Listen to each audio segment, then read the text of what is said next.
Red on red. Halfway there, red shirt, black sleeves. Okay. Felicetti picked up both his losses early on in this tournament, but was on quite a win streak here.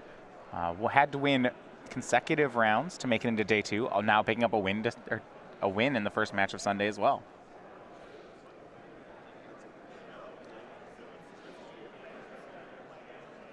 Ted really started performing on the SCG Tour Season 3 last year, made a run at the Players' Championship.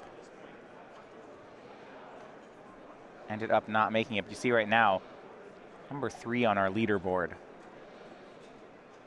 Yeah, really strong technical player.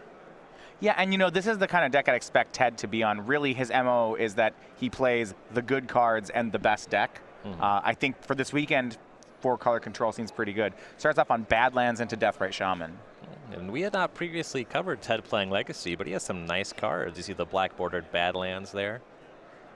Now you see he's against some sort of unfair deck here. Lotus Petal, Ancient Tomb, turn 1. It's going to be Blood. Oh, he could go Blood Moon. But he's thinking bigger. Seething Song makes 5 red. It's more lock pieces than just that. He's going to go Blood Moon. Yeah, that Force of Will check, Nathaniel's going to pass. And Chalice of the Void on 1. It's a pretty good first turn. There you go. Have a bunch of mountains and don't play any more cards. This is the joy of the mono red deck. Attack for 1, your turn. Ted really doing a great job at mounting an offense here. We put Nathaniel down to 16. Now what the big red deck does is because it actually plays lands, unlike Charbelcher, sure, it kind of has a big turn 1 and then does nothing. But eventually Nathaniel will actually just make mana sources and cast his spells for real. Ted's really going to need to produce some lands that can make non-red mana, but where we see a couple basic lands in other builds, I'm not seeing any of that in his deck. He's just heavy on dual lands. He has 4 underground seas where you'd see 2 or 3 on some other lists, but I don't see an island or a swamp here. What are the words on all? Why isn't Daniel's words on?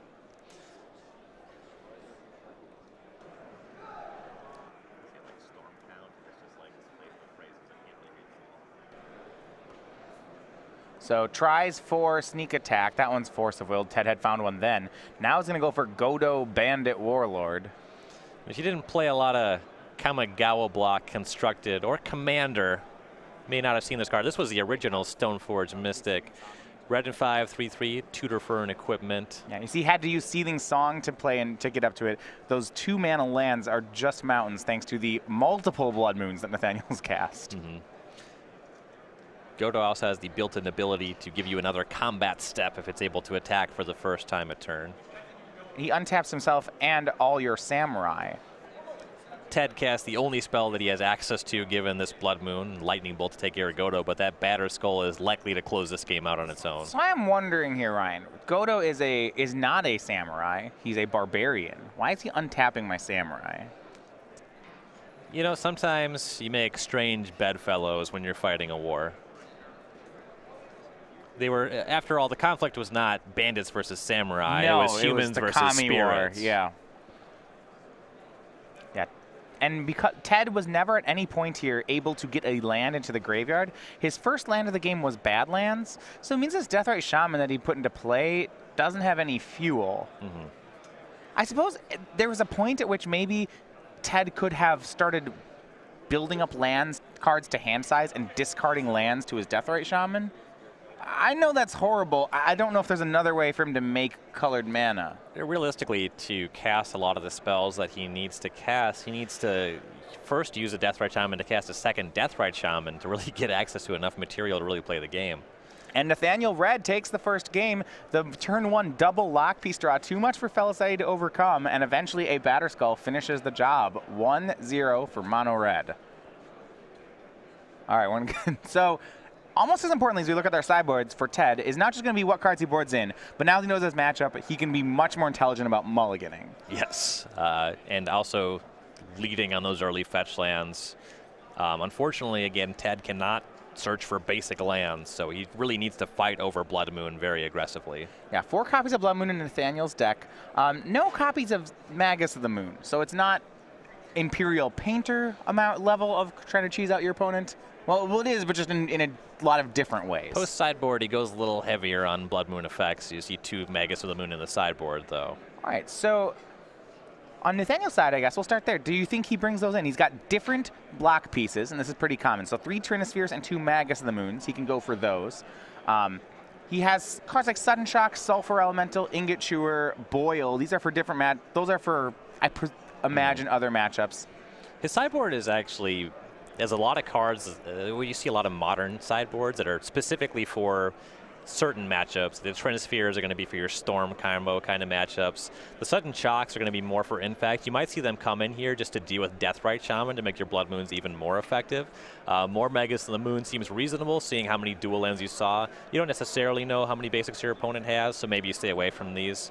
Pyromancy is largely for the Miracles matchup. This is a permanent that can actually kill them. Ingot Chewer obviously doesn't really play here. Kozilek's Return doesn't do a lot, and Boil is medium, but it might come in because the 4-color control deck does play a good amount of islands. Certainly if you're trying to Blood Moon your opponent, Basic Island is one of their better cards if they have it, so it makes some sense. So then we go to Ted's side. He has to fight back against these lock pieces, and actually his sideboard is pretty medium at doing that. A lot of these cards are trying to fight fair matchups. Yeah, he has cards that can fight counter wars, just not against the spells he's playing against. Again, he has red Elemental Blast, not blue Elemental Blast, where if he plays a mirror, the red blast is great. Here it just doesn't play at all. So he has 2 Flusterstorms. Those are largely going to fight over Seething Song, which is kind of awkward, but it can come up on certain turns and is totally reasonable. If he's able to get a Blood Moon into the graveyard, Surgical Extraction will play, and he might even have to play that route because he has no basic lands. Vendilion Click, if you're able to buy some time, seems totally reasonable. Thoughtseize is great, but that's really about all he's looking at. Yeah, so like I kind of said, as much as it's the sideboard, it's going to be Ted will be more intelligent about his mulliganing in the presumably here. Right. You know, okay, his opponent's going to Force of Will check him. Better have the Force of Will. Yeah. One thing what I don't like, though, when I look at these 4-color control decks, they've been really good in fair fights, but as opposed to like a 4-color Delver or Sultai Delver, which is kind of where I think this list started. In Delver decks, you'll see Spell Pierces, you'll see Dazes. Ted Felicetti's deck has none of those cards. Yeah. He has Force of Wills and just actual factual 1 counter spell, and that is generally going to be too slow for this matchup. Sometimes we see players with Spell Snare. I know Oliver 2 playing multiple copies of it. Ted not on that, but even if he did have that as a second counter spell, that's... Spell Snare is kind of stinky here too. It pretty much only hits Chalice of the Void on 1. So what could be a favorable deck matchup here, I think, for Nathaniel Red. Normally, Mono Red can struggle against Force of Will decks, but I think he's the favorite. Yeah, this is one of my preferred matchups when I'm playing a Delver deck. But yeah, so in just under 2 weeks, we have the Almond Cat pre-release. This is happening all around the country. Now, we have, at Star City Games, have the Almond Kitty playmat to go with the Almond Cat pre-release. You can get this from our creature collection, both at Star City Games Game Center in Roanoke, Virginia, and at participating stores. So, Ted on the play here, turn 2, Baleful Strix to draw a card. Though, no basic, you mentioned no basic lands on the list. Nathaniel starting off on Double Mountain, and just a go. Nathaniel kept a 7 here. This is a slow hand. Yeah, normally Mono Red's doing something on turn 1. Or at least when I play against the deck, it's always on turn 1. This build is more capable of playing Magic than Belcher. It's certainly not an honest deck by any stretch of the imagination, but it does have some permanents that are just reasonable. Yeah, it looks like both Ancient Tomb and City of Traders in Nathaniel's hand. So sometimes this deck, as opposed to just running out a turn 1 lock piece, actually just accelerates into, say, you know, multiple Inferno Titans. Inferno Titan certainly makes a joke of Baleful Strix if you get it on the table. Yeah, and one of the nice parts about a card like that is when you're playing Legacy, a format where the removal spells are going to be, you know, Fatal Pushes, that kind of effect. Inferno Titan actually can be hard for a deck to remove. Yes. Here is City of Traders for Nathaniel. Simeon Spirit Guide, that makes up to 5 mana for the turn. He will go for Batterskull. A pretty tame 5 here. We'll see if Ted can answer. He'll Brainstorm. He already had Force of Will in hand. Yeah, I think he has Force of Will. What I imagine Ted's trying to do here is, of all the cards Nathaniel could cast, this is one of the least scary ones. He'd like to not spend his Force of Will on it. You also, just by casting the Brainstorm, you get a better choice of which blue card to pitch. He's going to get rid of Snapcaster Mage. Batterskull countered. Ted does have Colligan's Command in his main deck. If those are still in the deck, if he can brainstorm into that, he can just not force and then Colligan's Command that on his turn. Yeah, that would have been a lot nicer. Does have to use the force, which one of the hard parts about the mono red deck, especially when he's not ritualing into his spells, he's just casting them. And if that's the case, you know, Nathaniel can force Ted to have a force of. He can put Ted in a position where Ted needs to force a will every turn, and that's pretty hard for his deck to do. Well, the top of Nathaniel's deck's been giving him a lot of air. He has multiple lands in his hand still from this point. Yeah, draws Gristlebrand here. No matter how many lands tap for 2, he actually can't cast Gristlebrand. All red sources and colorless sources in his deck. Here comes another 5-mana spell. It is Sneak Attack. Sneak Attack. Another colorless floating, so you will have to use that mountain to sneak Gristlebrand through. But this is the situation. Ted had to force last turn and may have to force this turn as well. This is what I meant when I said I wasn't sure that if Ted was going to spend a force of will on Batterskull. Like, maybe you let Nathaniel have Batterskull and then save a force for this, because Sneak Attack resolving is trouble. Well, I understand digging for Colligan's Command. Letting Batterskull resolve is probably just a losing proposition, though, if you don't have a direct answer to it. His clock is Baleful Strix, right? He can't actually just beat Batterskull heads up. Sneak Attack activated. Here is Gristlebrand. It's the 7/7. And he has made a land drop on his deck. He has Lotus Petals, he has Simian Spirit Guide, so the draw 7 on Gristlebrand can enable him to have an even more explosive turn. Keep in mind there's still 1 colorless mana floating if Nathaniel can find a way to use it. Could start another chain of rituals. Looks like he has boarded in Sudden Shock. Draws 7 more, goes to 4. I saw a Simian Spirit Guide there. I don't know what he has for other large creatures. There is an Inferno Titan, I believe, at the front. Yeah, that one's pretty reasonable. Take care of that Baleful Strix. So here's Lotus Petal. That's going to make a red mana. Here's Inferno Titan. 1 to Strix and 2 to Ted. Ted goes to 17. You know, Actually, yeah. If he didn't kill the Strix, this would actually already be lethal. Yeah, this is a swing for 16. His leftovers include Sudden Shock, though. I don't foresee this being a problem, but Ted could double Lightning Bolt him from here. Or he also has Godo, and he'll sneak attack Godo. That's not bad. He gets a second. Oh, wow. Yeah, he gets a second attack. Yeah, all right. And if Ted does not have a Lightning Bolt for this Godo, this is going to be game over. Godo goes and finds another copy of Batterskull. And even if he does it's not good. have that, the Gristlebrand's going to gain him 7 life here. So I suppose there was no way that he could play around the timing where Ted would have to have double Lightning Bolt. He has to have that right now. As soon as Gristlebrand was in play, things got really ugly. Here's a swing. 3 damage to Ted, goes to 14. This is a lethal attack without the trigger. And it's a pretty common story. Things don't usually look good for your opponent when you control Gristlebrand. And Ted fetches up an Underground Sea. Don't know what he can really do from here, though.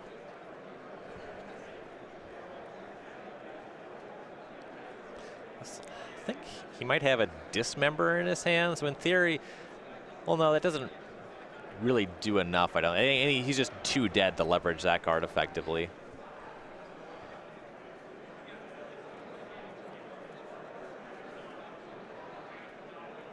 Making sure understands just exactly what's happening here.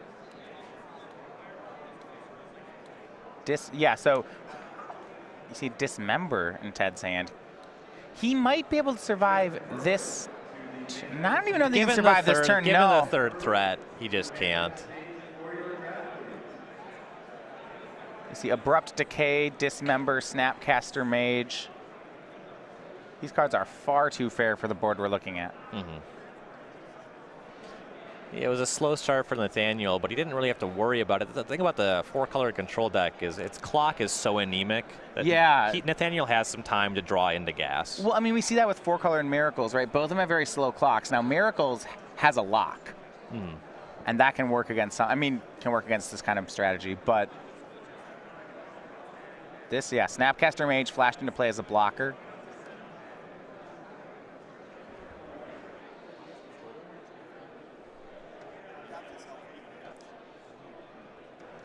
Snapcaster is going to block.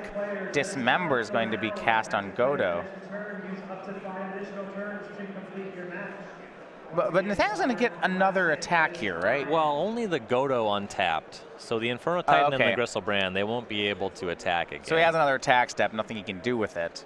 Now, in theory, after gaining 7 life, Nathaniel can draw 7 and Simian Spirit Guide in another creature before he attacks, right? I don't know how the timing on that works exactly. Yeah, there's another full combat step. Ted down to 2.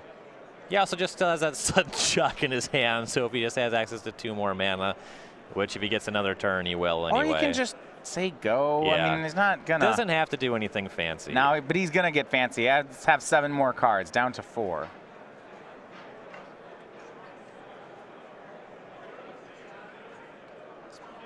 I don't think there's any fast mana here. Nope.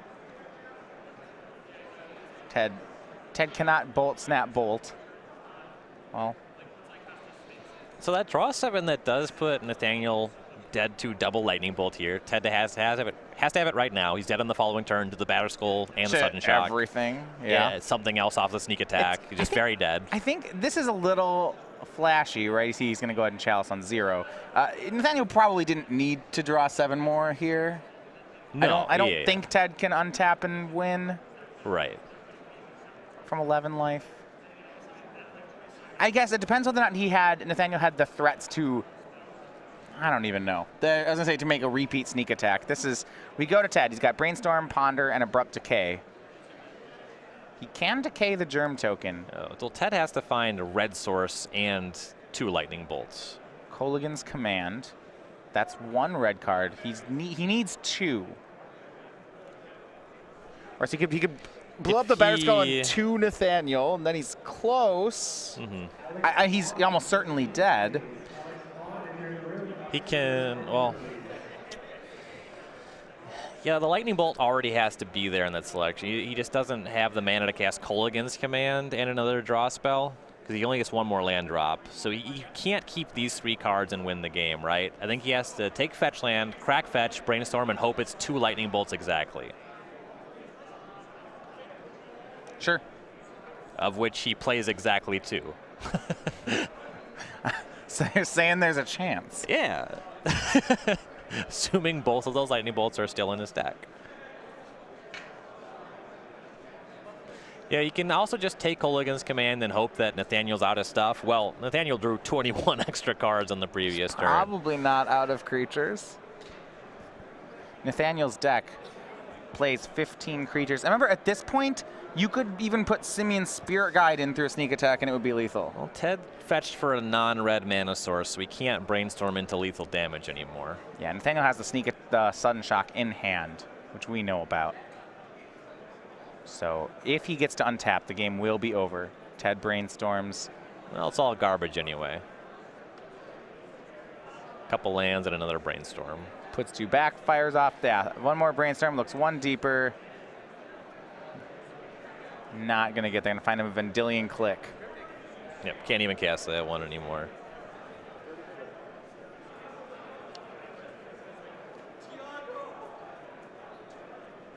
Nathaniel, the untap. Attacks with Batterskull, Abrupt Decay, Sudden Shock. That's going to be game and match. Nathaniel red, playing red, moves to 9 and 2.